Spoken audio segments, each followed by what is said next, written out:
Tuesday's press conference that featured Ashley Solis telling her story publicly had an impact on many people. Specifically, it had an impact on Deshaun Watson's sponsors. Nike suspended its relationship with Deshaun Watson. That broke yesterday morning. Jabari Young of CNBC had the news there. Beats by Dre didn't suspend its relationship with Deshaun Watson. It flat out ended it. And there are a couple of other regional sponsors, Reliant Energy, which has the naming rights to the Texans Stadium, and HEB, which is a Houston business. Those relationships are over, but I believe the way the Watson camp would explain it is those relationships were ending anyway because he was going to play for another team. They expired after the 2020 season. They weren't going to be renewed anyway, but they clearly won't be now. So those aren't as impactful. I think Watson's people would say he only lost one sponsor, Beats by Dre. Nike pressed pause. These other ones weren't going to be sponsors in the future anyway. But regardless, what happened Tuesday spurred action Wednesday by people who paid Deshaun Watson money to be associated with his name. That part of it can't be overlooked, Chris. No, I mean, I think this is the tip of the iceberg. I really do. I mean, I just... Again, from what we saw on Tuesday, I'm expecting that we're just going to continue to get more and more news. I would think that as this goes on, we might get more and more women to come forward as far as publicly putting themselves out there like we saw Ashley Solis do. And I would think ultimately it leads to Nike, going beyond suspending it and ending their relationship with Watson too. I mean, I'm actually surprised they didn't end it. There's nothing positive surrounding. And I know we got to let it all, due process, let it all play out and all of that. But, man, it's a bad look. And, again, forget the sponsors. I'm in the camp right now, as I said yesterday, is the guy going to play football again? That's where I'm getting to. And that's where I'm, I think that's what he's got to be worried about more than anything. I had plenty of time to think yesterday, 2-hour drive up to Pittsburgh for the procedures that I had. We'll talk more about that coming up because I want to have a little PSA up your for butt, anyone out Joe there Boo. On the fence. Thank you very much. Yes. But I had plenty of time to think yesterday in the car, waiting to have the procedure done. The drive home where I was just kind of half in of it and half out of it. My wife drove me up or drove me back. But I believe a couple of things as it relates to Deshaun Watson. Yeah. The last post that I published yesterday before I left for Pittsburgh for the procedures was that the NFL needs to put Deshaun Watson on the commissioner exempt list now. It's not enough to just issue a statement saying we're deeply disturbed. You need to do something now, even though it's the offseason. I believe that Deshaun Watson, despite everything that we had believed before this all happened, that he was never going to show up in Houston again, I think if he's not put on the commissioner exempt list before the start of training camp, I believe he's going to show up.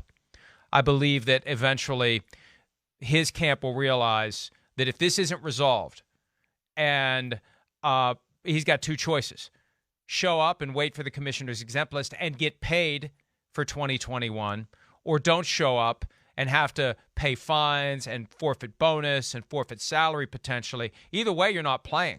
So if this is still hovering in late July, despite everything we heard in January and February, I believe he's going to show up. I believe he has to show up. It's the right play, the way you explain it. It's the right play. Right. You got $10 million that you're going to earn versus more than $20 million that you would lose by sitting out the whole season. Yeah, no, Mike, that makes a lot of sense. I mean, yes, that would seem to be the proper way to go.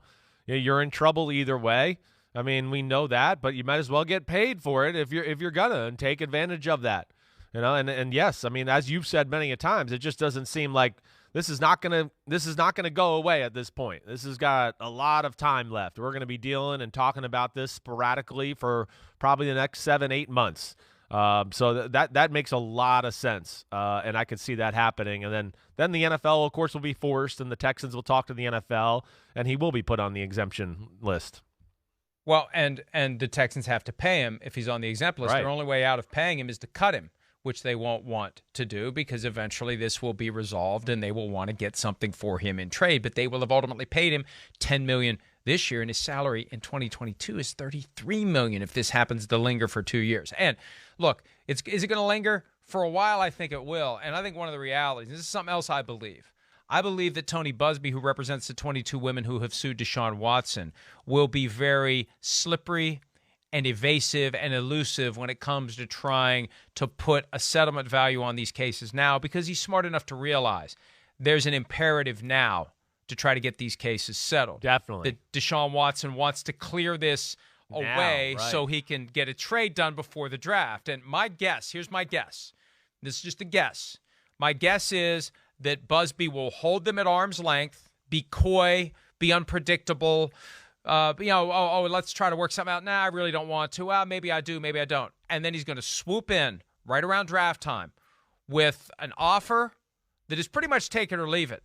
This is how you make this all go away now, and it opens the door for a potential trade. And if you don't do it, we're going to go forward with these lawsuits. I think something like that is 3 or 4 weeks away. I think that's how we would play it, because it's got, look, what you ultimately do, and I know it's kind of a crass way to think about how justice is dispensed, but at the end of the day, you're just transacting business. And in the interest of your clients, Chris, you want to get as much justice in the form of cash as you can. This is the time to squeeze them. Not right now, but in about 3 weeks, as the draft approaches, that's the time to squeeze and get maximum compensation for your client. Just let me ask you this. I know we got to go to break, but real quick. Like, okay, say that happens, right? And he does settle right before the draft. Do you, really think somebody's still going to try to trade for him right now? Do you think the Texans are really going to want him on his roster if, again, he does settle and there he shows up once again?